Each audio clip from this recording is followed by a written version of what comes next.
Hola a todos, soy Katia N. Varillas desde San Francisco, California, Estados Unidos de América, transmitiendo para ustedes en esta primera presentación que tengo a bien hacer desde el Grupo Cultural Lucero Azul, que a bien dirige mi colega de letras, poeta y amiga Lucero Jordan Molina, desde la ciudad de Montenegro, Quindío, en la hermana República de Colombia. Es un placer para mí estar con todos ustedes el día de hoy. Vamos a abordar temas de interés. El primer tema de interés que traigo para ustedes corresponde al origen del idioma castellano o español.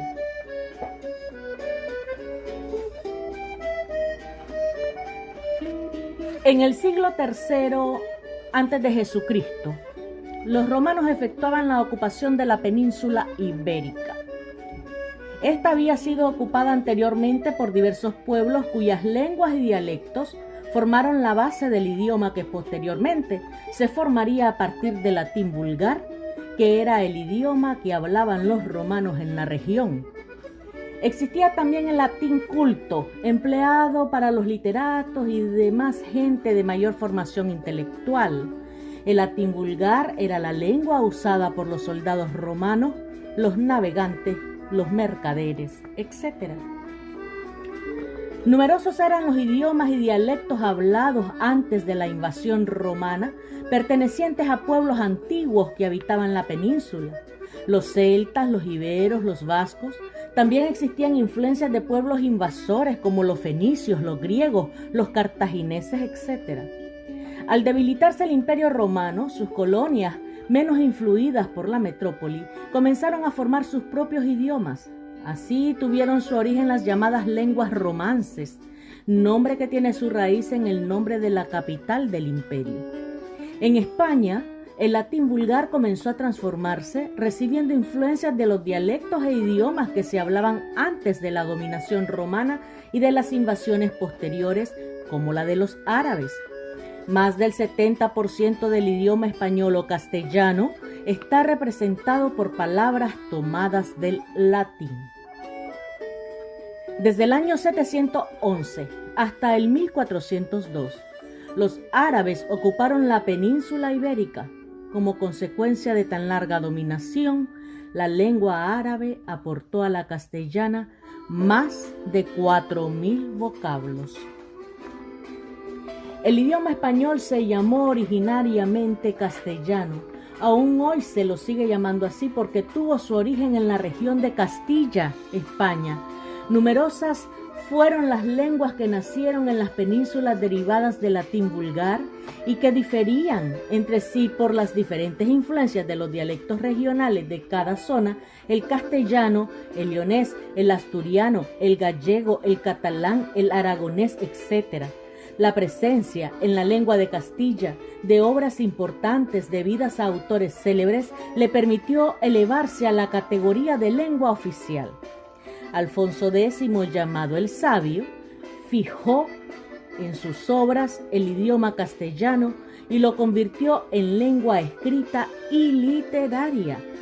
Otros autores contribuyeron a la evolución y desaparición y depuración idiomática, como el arcipreste de Hita, toledano, muerto hacia 1350. Durante el reinado de los reyes católicos, quienes consolidaron la supremacía política de Castilla, se afianza aún más el castellano con la aparición de la primera gramática de la lengua de Nebrija, aparecida en 1492, año del descubrimiento de América y de la toma de Granada por los reyes católicos de España. Establece la fecha inicial de la segunda gran etapa de conformación y consolidación del idioma.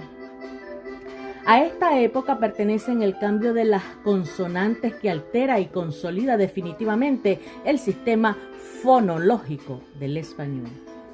Comenzaba el gran momento histórico español. También aparece hacia finales de ese glorioso siglo XV la Celestina. En el año 1713 se fundó la Real Academia Española, Su primera tarea fue la de fijar el idioma y sancionar los cambios que de su idioma habían hecho los hablantes a lo largo de los siglos, siguiendo unos criterios de autoridad.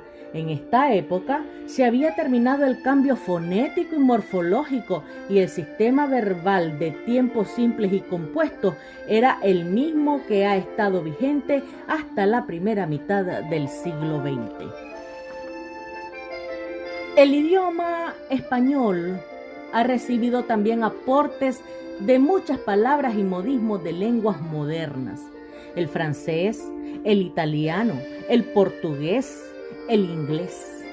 Asimismo, muchas son las palabras pertenecientes a idiomas de los pueblos aborígenes americanos que han pasado a formar parte del español. Son italianismos de la época centinela, alerta, escopeta, aspaviento, charlar, estropear y muchas más. Son galicismos de Galicia, paje, jardín, jaula, sargento, forja o reproche. Los americanismos que comienzan a entrar en el siglo XVI ofrecen una lista referida a las realidades que en Europa no se conocían y que son españolismos tomados por las lenguas europeas como patata, cóndor, alpaca, vicuña, pampa, puma, papa, denominación afincada en Canarias para patata, que proceden del quechua y el guaraní. Los términos más antiguos como canoa, ya citado en el diccionario de Nebrija, proceden de los arawak. A este conjunto pertenecen huracán, sabana, maíz, cacique, colibrí, caribe, enagua y caníbal. De la familia de las lenguas náhuatl, habladas por los nahuas, se incorporan hule, chocolate, tomate, cacao, aguacate y petate. Junto a ello, la irrupción continua de neologismos que nombran innovaciones técnicas y avances científicos tiene dos momentos. Los anteriores a la mitad del presente siglo, que contienen raíces clásicas como termómetro, televisión, átomo, neurovegetativo, psicoanálisis o morfema, y los neologismos apenas castellanizados, siglas y calcos del inglés y fruto de la difusión que de ellos hacen las revistas especializadas, la publicidad o la prensa, como filmar, radar, módem, casete, anticongelante, compacto, PC o spot. En Francia, Italia e Inglaterra se editaban gramáticas y diccionarios para aprender español, que fue la lengua diplomática hasta la primera mitad del siglo XVIII. En esta etapa de la lengua se llegó al esplendor literario que representan los autores del siglo de oro. El léxico incorpora palabras originarias de tantas lenguas como contactos políticos tenía el imperio. Del italiano entran en el español desde el siglo XV al XVII los nombres de la métrica y perspectiva literaria como soneto, asonante, silva y lira, palabras relacionadas con las bellas artes como fachada, escorzo, medalla, piano. Cuando Colón llegó a América en 1492, el idioma español ya se encontraba consolidado en la península, puesto que durante los siglos XIV y XV se produjeron hechos históricos e idiomáticos que contribuyeron a que el dialecto castellano fraguara de manera más sólida y rápida que los otros dialectos románicos que se hablaban en España, como el aragonés o el leonés, además de la normalización ortográfica y de la aparición de la gramática de Nebrija. Pero en este nuevo mundo se inició otro proceso, el del afianzamiento de la lengua llamado hispanización. La América prehispánica se presentaba como un conglomerado de pueblos y lenguas diferentes que se articuló políticamente como parte del Imperio Español y bajo el alero de una lengua común. La diversidad idiomática americana era tal que algunos autores estiman que este continente es el más fragmentado lingüísticamente, con alrededor de 123 familias de lenguas, muchas de las cuales poseen a su vez decenas e incluso muchísimas más lenguas que dialectos. Sin embargo, algunas de las lenguas indígenas importantes por su número de hablantes o por su aporte al español son el náhuatl, el taíno, el maya, el quechua, el aymara, el guaraní y el mapuche. El español llegó al continente americano a través de los sucesivos viajes de Colón y luego con las oleadas de colonizadores que buscaban en América nuevas oportunidades. En su intento por comunicarse con los indígenas, recurrieron al uso de gestos y luego a intérpretes europeos o a indígenas cautivos para tal efecto que permitiesen la intercomprensión de culturas tan disímiles entre sí. Además, en varios casos, los conquistadores y misioneros fomentaron el uso de las llamadas lenguas generales, es decir, lenguas que, por su alto número de hablantes y por su aceptación como forma común de comunicación, eran utilizadas por diferentes pueblos, por ejemplo, para el comercio, como sucedió con el náhuatl en México o el quechua en Perú. La influencia de la Iglesia fue muy importante en este proceso, puesto que realizó especialmente a través de los franciscanos y jesuitas una intensa labor de evangelización y educación de niños y jóvenes de distintos pueblos mediante la construcción de escuelas y de iglesias en todo el continente. Sin embargo, aquellos primeros esfuerzos resultaron insuficientes y la hispanización de América comenzó a desarrollarse solo a través de la convivencia entre españoles e indios, la catequesis y sobre todo el mestizaje. Pero no solo la población indígena era heterogénea, sino que también lo era la hispana que llegó a colonizar el territorio americano, pues provenía de las distintas regiones de España, aunque especialmente de Andalucía. Esta mayor proporción de andaluces, que se asentó sobre todo en la zona caribeña y antillana en los primeros años de la conquista, habría otorgado características especiales al español americano, el llamado andalucismo de América, que se manifiesta especialmente en el aspecto fonético. Este período, que los autores sitúan entre 1492 y 1519, ha sido llamado justamente período antillano, y es en él donde se habrían enraizado las características que luego serían atribuidas a todo español americano. Don Juan Manuel Fernández Pacheco era un aristócrata español con gustos raros entre los de su especie en aquellos años. Leer y escribir. Tenía además interés por las artes y las ciencias, y con esta idea en mente se comenzó a reunir en su casa con amigos suyos que tuvieran los mismos intereses: letras, ciencias y artes, lo que dio inicio en agosto de 1703. Todos admiraban lo que la Royal Society de Londres y la parisina Académie Royale des Sciences llevaban haciendo desde hacía 40 o 50 años. Se les ocurrió que otro tanto podría hacerse en Madrid. Sin embargo, para formar cualquier academia dedicada a las artes y las ciencias, había que empezar por darle lustre a un medio sin el cual poco se iba a poder escribir de ningún tema: la lengua. Era prioritario fijar la ortografía, que estaba muy descompuesta, organizar la gramática y compilar un gran diccionario donde cada palabra viniera respaldada por ejemplos de autores notables. Con esto, las discusiones derivaron hacia los asuntos del idioma. Así que la tertulia, que iba en principio para academia total, se quedó en Academia de la Lengua. Cuando el señor Fernández Pacheco le presentó la idea a Felipe V para que la apadrinara, el rey le dijo que lo hacía con mucho gusto. Es más, le dijo que su real persona, venida de la culta Francia, ya se le había ocurrido antes de que un marqués español se lo pidiera, que algo así tenía que fundarse en sus reinos.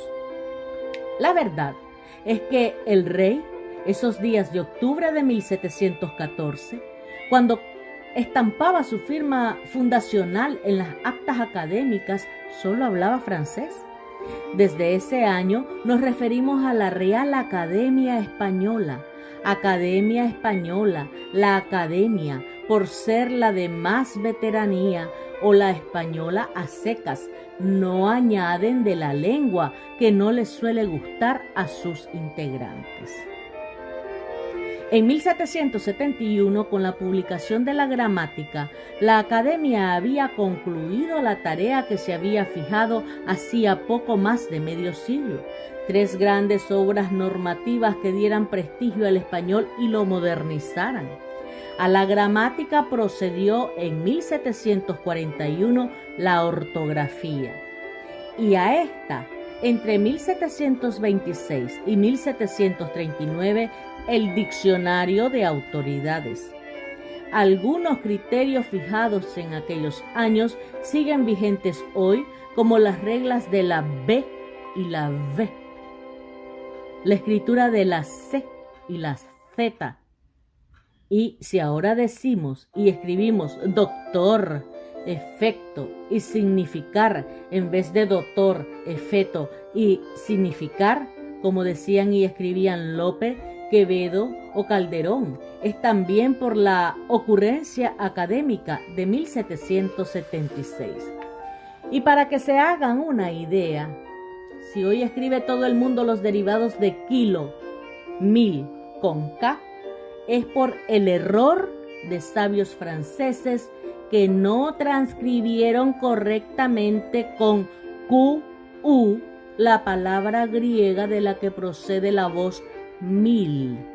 Se puede escribir etimológicamente así, kilómetro, con QU, pero ¿alguien lo hace?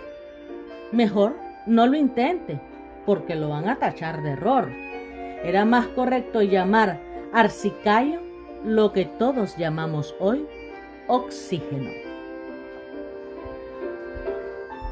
Esto es en cuanto al origen de nuestro bello idioma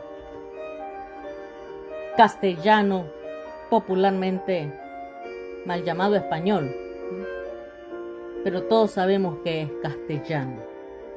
Debemos de sentirnos orgullosos de hablar castellano, porque es una de las principales lenguas romances que hay en el mundo y la que más se saborea. Pero también traigo un poco de lo que dio inicio a la literatura griega. Vamos a pasar a la literatura griega. Existen caracteres generales y grandes divisiones en la literatura griega. Estos son el período jonio, eolio y dorio, del siglo VI al X a.C. En este periodo la epopeya fue denominada como la primera forma de la poesía. Los poemas epopéyicos son narraciones extensas con referencia a acciones heroicas de fuerte carácter nacional y protagonizadas por un héroe. Al bardo designado con el nombre de Homero se le atribuyen 2 obras maestras de la poesía épica, la Ilíada y la Odisea. Aunque del mismo Homero no sabemos nada, los antiguos lo representaban con los rasgos de un anciano ciego que iba de ciudad en ciudad a través de la Hélade cantando sus poemas. Se ha insistido en ciertas diferencias presentadas por la Ilíada y por la Odisea. La civilización, las costumbres, los caracteres se han modificado de un poema al otro. La Ilíada, por ejemplo, ignora el uso del hierro y la Odisea lo conoce. La lengua es diferente en cada uno de ellos, así como dentro de un mismo poema en diferentes cantos. La Ilíada es el relato en 24 cantos y más de 15.000 versos de un episodio de la guerra de Troya. Poema guerrero lleno de relatos de batallas y sus respectivas descripciones, lo que en conjunto forma un amplio cuadro de la vida humana en aquella época lejana de Grecia.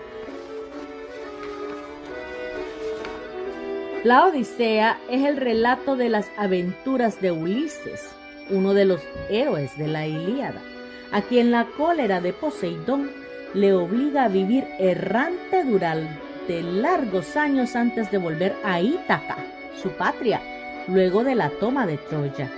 Este poema, más corto que la Ilíada, tiene unos 12.000 versos.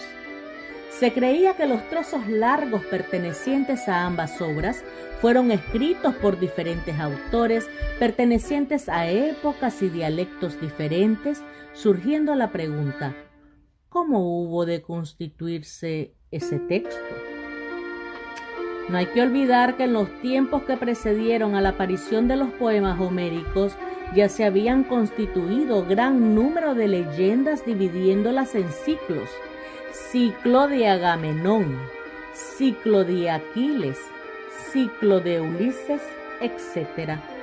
Actualmente, y después de muchas controversias, se admite generalmente que la Ilíada y la Odisea son obras de un mismo poeta o de dos poetas geniales no contemporáneos. A continuación, les voy a declamar el canto primero del poema La Ilíada, atribuido a Homero de Grecia. Los griegos se encuentran delante de Troya, a la cual han sitiado. Apolo, que protege a los troyanos, envía la peste en medio de los sitiadores. Criseida, hija de Crises, sacerdote de Apolo, está cautiva en manos de Agamenón, jefe de los griegos, el rey de los reyes, quien debe devolver a Criseida para conjurar la peste. Agamenón toma a cambio a Briseida, cautiva de Aquiles, quien furioso se deja arrebatar por violenta ira en el Olimpo. Los dioses se dividen y, tomando partido en las querellas de los hombres, se combaten unos a otros. Homero, Grecia. Podemos añadir que el incomparable valor del poema, la riqueza, la maravillosa flexibilidad del estilo, la abundancia, exactitud de las imágenes, metáforas, comparaciones, epítetos expresivos, grandeza y perfección de poesía han consagrado para siempre la gloria de Homero, el poeta soberano, como lo llamaba Dante Alighieri. A continuación, les declamaré el canto primero del poema La Odisea de Homero de Grecia. Los dioses deciden, llegada la hora, de que Ulises, retenido en las profundas grutas de Calipso, ninfa inmortal, regrese a Ítaca, su patria. Zeus cede a las súplicas de su hija Atenea, favorable al héroe, y la diosa toma el aspecto de un anciano, marcha a Ítaca a ver a Telémaco, hijo de Ulises, anunciando a este que su padre está con vida y aconsejándole que vaya a ver a Néstor, a Pilos y a Menelao a Esparta para tener noticias de Ulises. Los pretendientes a la mano de la casta Penélope, esposa de Ulises, se hallan en el festín escuchando los cantos del Aedofenius. Cuando Penélope se retira, Telémaco reprocha la conducta de los pretendientes y les anuncia que convocará al pueblo al día siguiente. Pero, llegada la noche, los pretendientes abandonan el palacio. Homero, Grecia.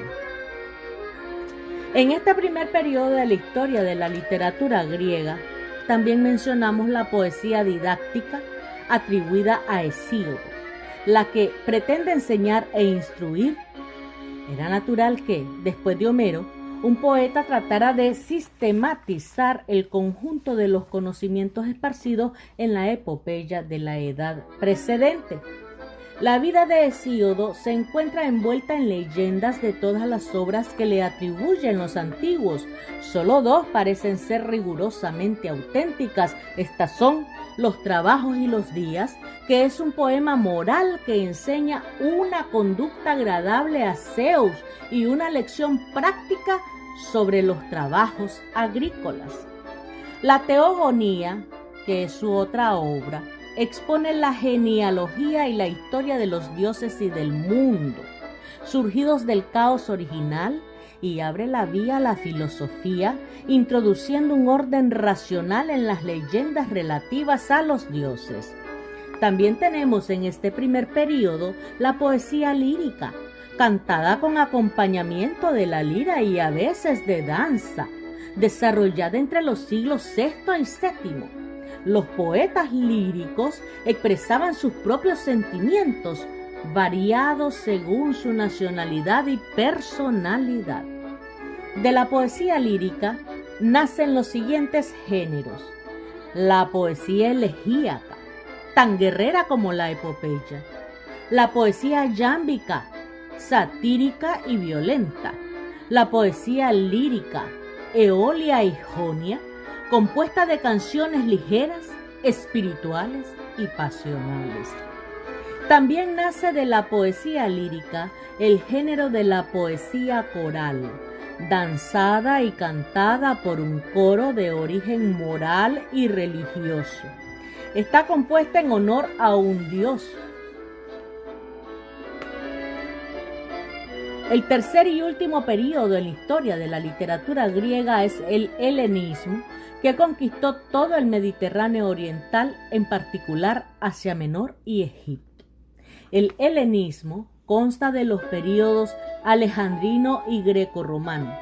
En el período alejandrino, los poemas bucólicos ponen en escena pastores y boyeros. El período alejandrino dio un verdadero poeta, Teócrito. Se cree que Teócrito era homosexual y que nació en Siracusa, actual Italia, en el año 250 a.C. y que murió en el año 310 a.C.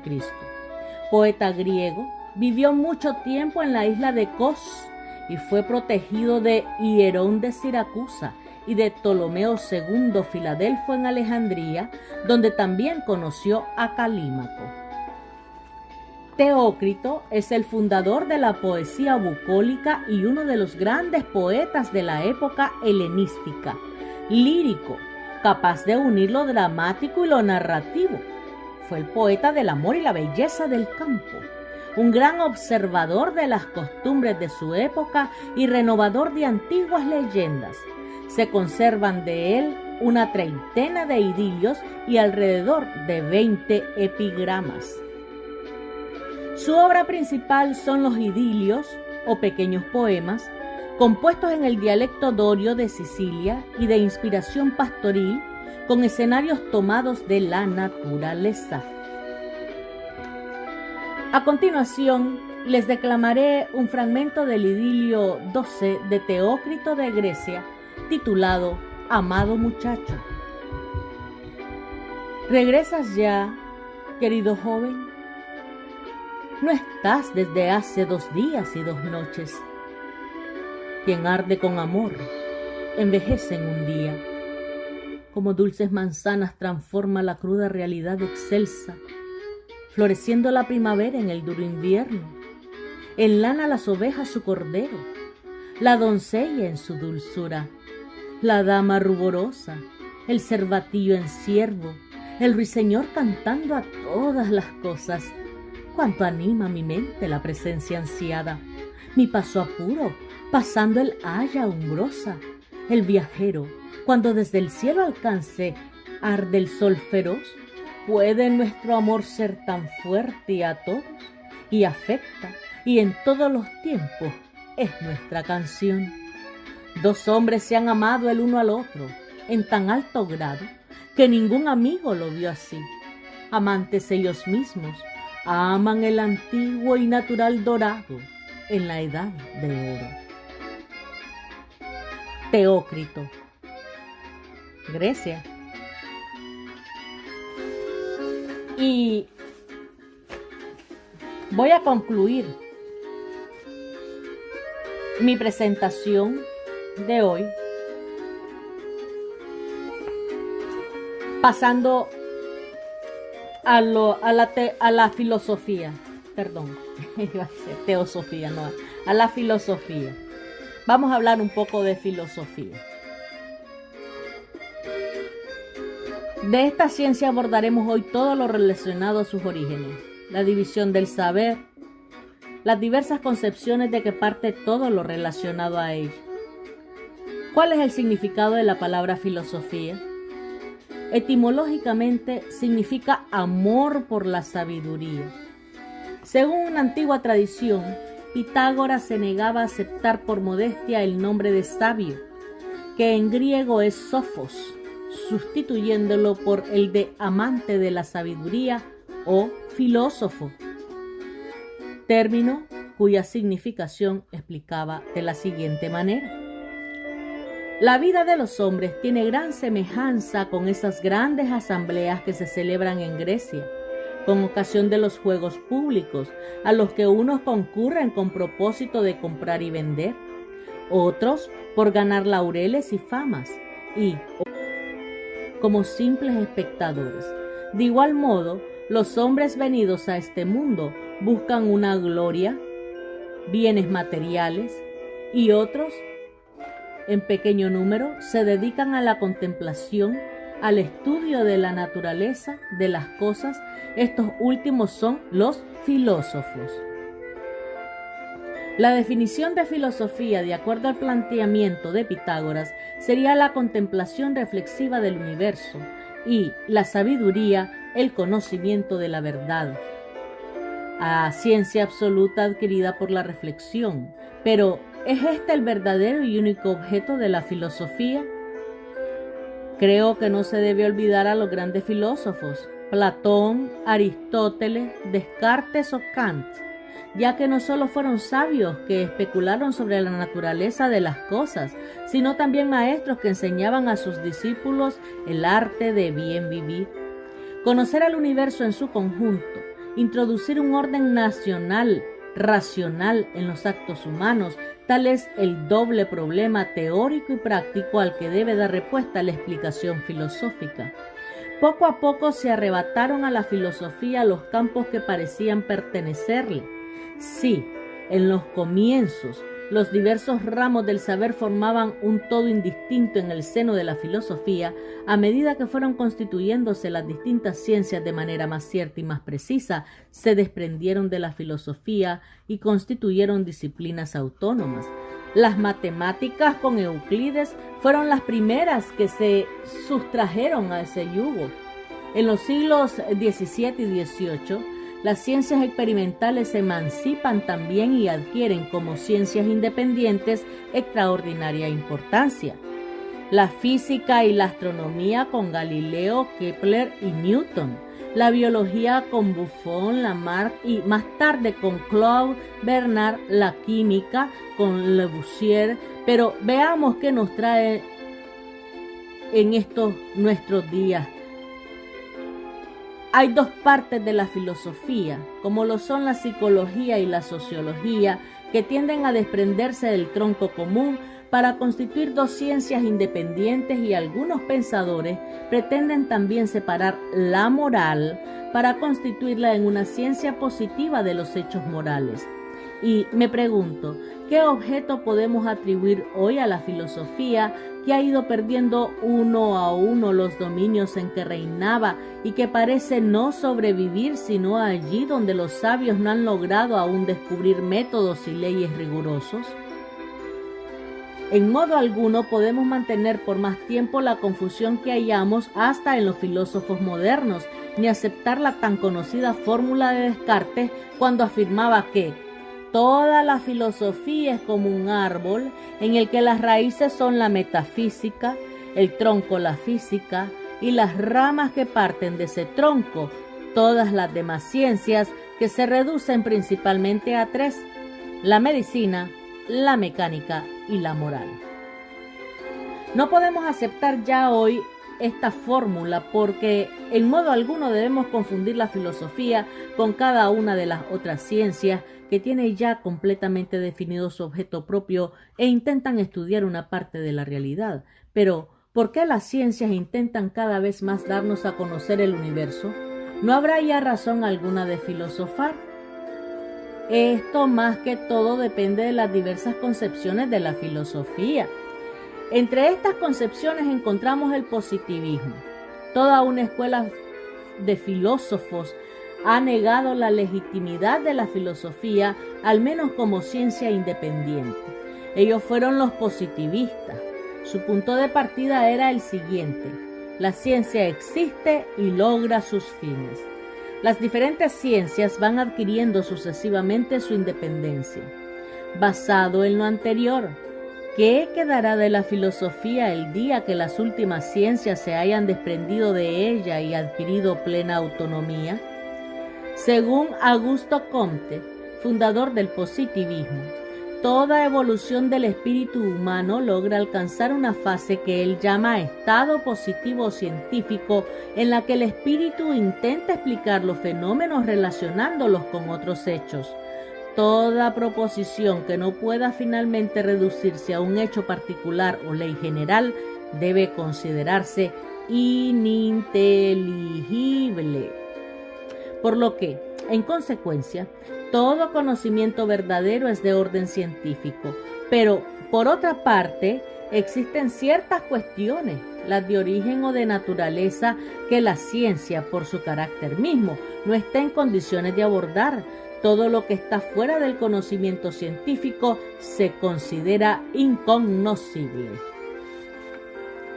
Esto quiere decir que en semejante sistema no existe lugar para la filosofía. Para Comte, la filosofía es también una disciplina científica. Dada la abundancia de hechos objeto de estudio, los sabios están hoy obligados a especializarse. Ello puede tener una consecuencia lamentable, la de que llegue a predominar en la ciencia el espíritu de especialización y de ello sea causa de un excesivo fraccionamiento perjudicial al conocimiento del universo. En este estado de cosas, el papel de la filosofía sería precisamente mantener la unidad y coordinar los resultados de los diferentes estudios científicos. La filosofía no se diferencia de la ciencia más que por la generalidad de sus aplicaciones, o dicho de otra forma, según la propia definición de Spencer, discípulo de Comte, en este aspecto él decía: la ciencia está constituida de verdades que existen más o menos separadamente y no conoce su integración. El conocimiento de especies inferiores es el conocimiento no unificado. La ciencia es el conocimiento parcialmente unificado. La filosofía es el conocimiento completamente unificado. Y déjenme decirles que esta concepción ha sido muchas veces objeto de crítica y con anterioridad o posterioridad a la doctrina positivista se han dado otras soluciones que expondremos simultáneamente, ya que todas ellas se inspiran en la misma idea y expresan, poco más o menos, la misma concepción de la filosofía. ¿Está relacionada la filosofía con la metafísica? Buen punto. Un poco más pesado el asunto. Se dice que la ciencia deja inexplorados algunos dominios del conocimiento. El propio Augusto Comte lo reconocía así al afirmar que el espíritu no puede conocer las cosas en sí mismas, es decir, en su esencia, y debe limitarse a comprobar ciertas relaciones entre los hechos o fenómenos. La solución de los problemas que la ciencia deja por resolver correspondería a la filosofía, o más exactamente a la metafísica. En tanto, la física y la química estudian el cómo de las cosas y se limitan a descubrir las leyes aparentes según las cuales los fenómenos se producen. La metafísica busca el porqué, cosa que espera encontrar en el estudio de la naturaleza de las cosas. Si se trata de explicar la formación de un cuerpo cualquiera, del agua, por ejemplo, todo cuanto la ciencia puede decirnos es que se producirá agua cuando hayamos puesto en presencia y llevado a determinada temperatura tales y tales proporciones de hidrógeno y de oxígeno. Pero la ciencia no busca conocer por qué, cuando las condiciones necesarias se han producido. Apareció un cuerpo nuevo, con propiedades enteramente nuevas y distintas a las de los cuerpos que han intervenido en su formación. En tanto, la biología nos da a conocer las diversas manifestaciones de la vida. La metafísica pretende descubrir la esencia de la vida, mientras que la psicología describe las diversas manifestaciones de la actividad pensante. La metafísica busca cuál es la naturaleza de esa actividad, es decir,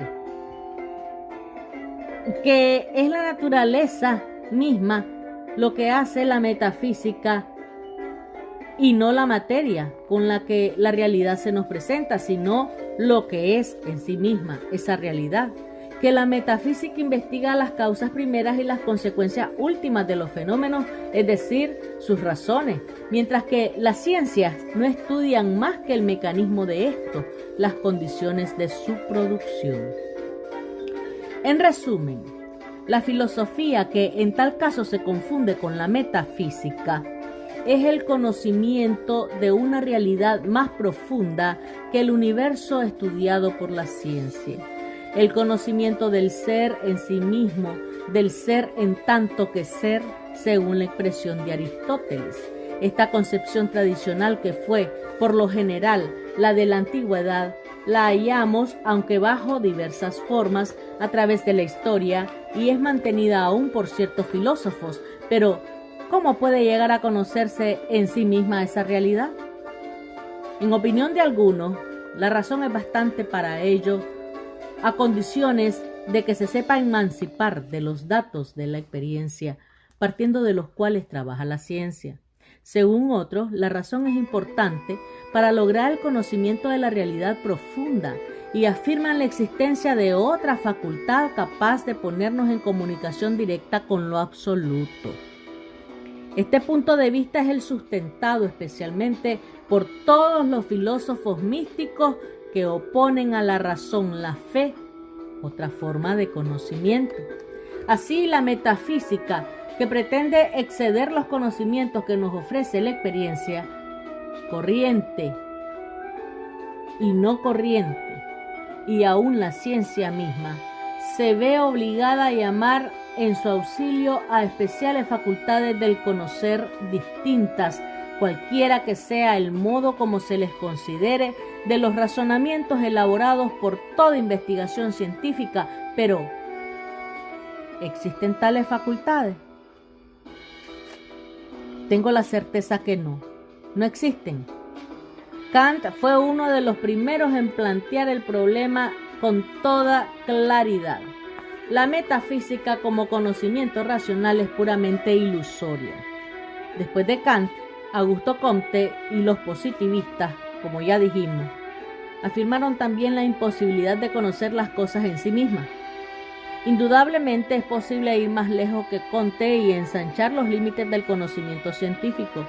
Los positivistas tuvieron una idea bastante limitada de la ciencia y quizá no sea exacto afirmar que ésta no nos enseña nada sobre el fondo de las cosas.